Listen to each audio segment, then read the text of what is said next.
I want to give a shout out to Risky Dinner Conversations. I've been doing these HIV awareness dinners. They are specifically to talk about Black women rising HIV rates. No men are allowed. I actually tried to bring Vinny in one city and they're like, this is just for Black women because Black women are the newest leading cases of HIV in the States. Specifically, we went to Houston and Dallas, and this shit was crazy. The rates are so high for HIV, and everybody's trying to figure out why.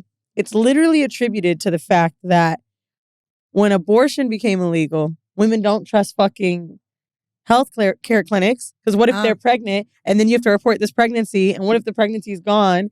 So a lot of people aren't even going in there to get fucking tested anymore. I think what else is really good, and I have to talk to her to get the exact name, but I was with Cinnamon Love in Atlanta, and we were both looking to maybe document us both going to get on PrEP. And there's a PrEP now that they are allowing for women to get. PrEP was often very much denied to women and was only given to... I brought you up. You told me that they told you no about PrEP or something. Well, that was years ago now. No, but I remember that. Well, but it was always okay for women. that was years ago. Well, still probably depending on where you go. No, that's not true. Gilead Sciences is the one that provides it. That's fine. I'm telling you, maybe the healthcare provider, when I went for my checkup and requested PrEP, it was not. Also, this was, there's also been conversations with other women who have attempted to get it in the sex club space, as well as Cinnamon, who's a sex worker, and she was not given it. However, there is now something where they are allowing people. So whether the pharmaceutical says it can or cannot be given, for a lot of healthcare practitioners, they were denying women access to getting that. Correct. However, there was nothing wrong ever. I didn't say there was. Well, no, but I want to be clear about this. I was wanting to get it. Healthcare providers were not giving women PrEP in fear that almost this Ozempic thing would happen.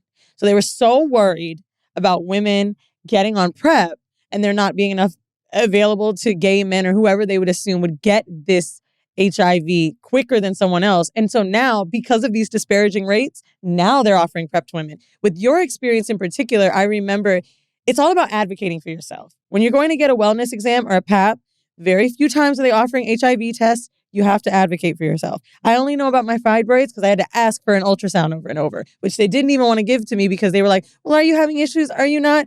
It's just all about advocating. There's also another thing called Doxy Prep that I want everyone to look into that ever has a moment where you maybe not use a condom or the condom breaks, some shit happens. It's a pill that you can take after sex.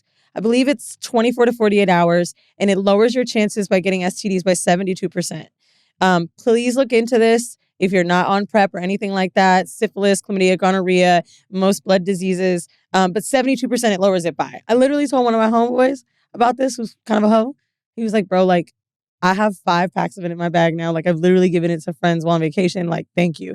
I had never even heard of this until those risky dinners. But I wanted to bring this up because it is a group of women that started this from Orlando, Koya and Chiana, and basically are inviting influencers to a dinner just to document so that they can spread the word. And it's like no gimmick. And it's all because we're not talking about getting tested about HIV enough. So they're doing one in New Orleans. I might look for some Whore Hive influencers. But when I've learned how much these rates are going up, now someone close to me had just had 3 tests, 2 positive, 1 undetected. So they're trying to figure out what's going on.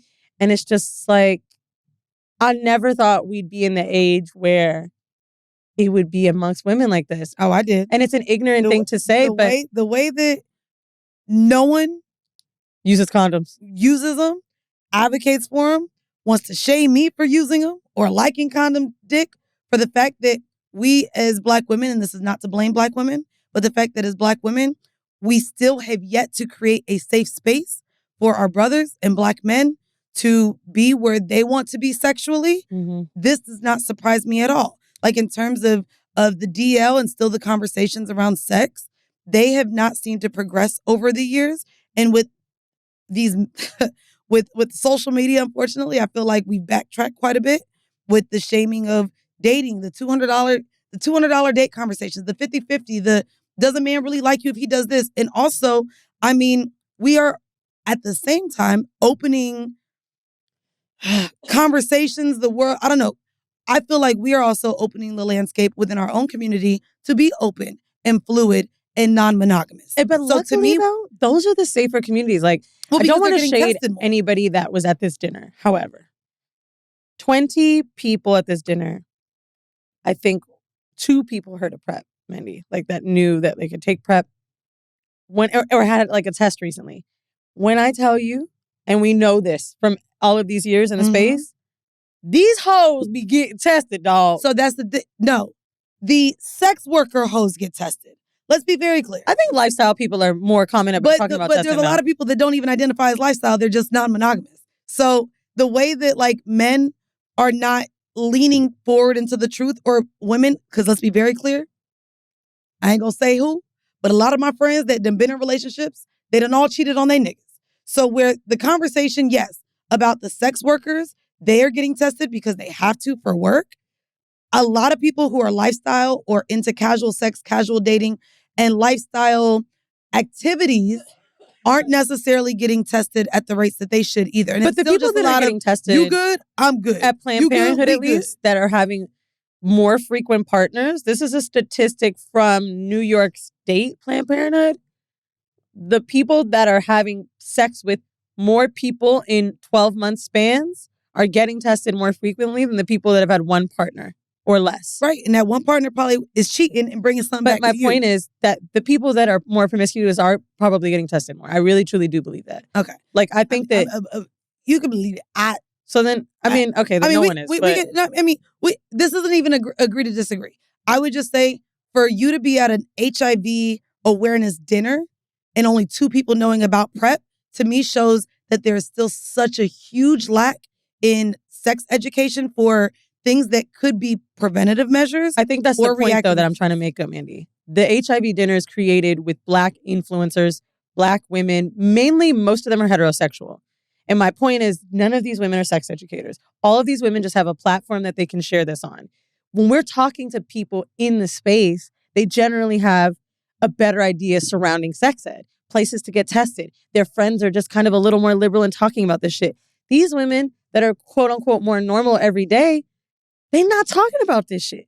People that listen to Horrible are hearing some of these conversations for the first time. Like, those girls, as disappointed as I was flying to Atlanta actually for Black Effect after that. I was like, yo, I have to be so happy that all of these girls have hundreds of thousands of followers and they just heard that.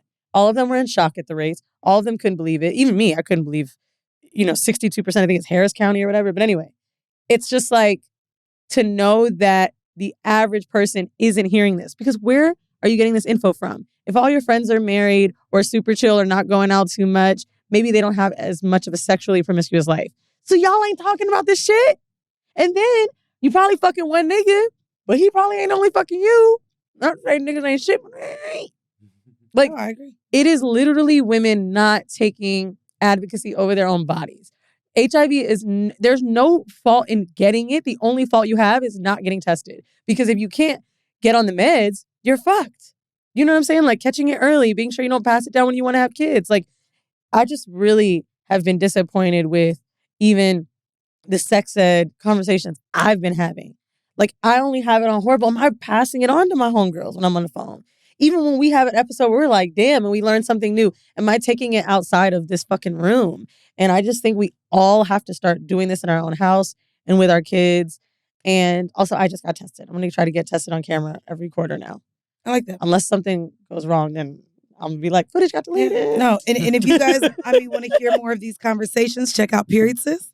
It's very heavily leaning into the disparities within the healthcare community and kind of what we experience as Black and brown and underserved communities.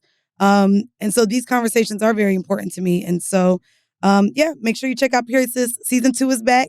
And y'all know I'm trying to make a goddamn cartoon.